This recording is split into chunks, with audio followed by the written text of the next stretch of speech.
मी एक शेतकरी राजू बल्लार, द्राक्षाचा बागायतदार. आणि दरवर्षीपेक्षा ह्या वर्षी पानाची गिरनेरी, मला दरवर्षी पानाची गिरनेरी कमी राहायची, गडाची साईज कमी राहायची. आज 105 दिवसाचा हे गड आहे आणि याला गोडी पण अशी चांगली वाटायला लागली. आणि त्याचं फक्त कारण जे आहे, कंपनीची जाहिरात म्हणून नाही, पण एक माझा अनुभव म्हणून, ही मल्टीप्लायर एक कंपनी आहे. आणि मी याचं प्रोजेक्ट वापरायचाच विषय नव्हता, पण एक नाही म्हणून पहिल्यांदा घेतला होता. आणि त्याचा मला इतका रिझल्ट आला, मुळीला पण आला, गोडीला पण आला आणि पानाच्या गिरनेरीला पण आला. आणि इथून भविष्यात बऱ्याचशा कंपन्या येतात, ही घ्या माझं, ते घ्या, ही घ्या म्हणून माणसाला कुणाचं औषध घ्यावं नवीन शेतकऱ्याला कळत नाही.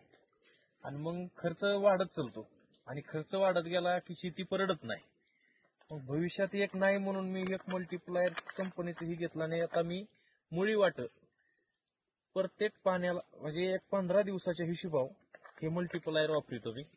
एक अर्धा किलो 500 मिली. आणि त्याचा खूप असा रिझल्ट आहे. पानाचं हीच नाही, पण गडाची साईज एवढंच नाही तर हे पान, एवढं पान भरपूर मोठं पान झालंय बघा, हे भोपळ्या लेवलचं. आणि मुळी चालण्याचा भरपूर फरक आहे. गडाची साईज, गडाची लवचिकता भरपूर चांगली आहे. माझं कंपनीची जाहिरात म्हणून नाही, पण ज्याला जर खरेनीच कमी खर्चात शेती करायची असेल तर माझं शेतकऱ्याचं म्हणणं आहे की बाबा एकदा हे प्रोजेक्ट वापरून बघावं, एवढीच माझी इच्छा आहे.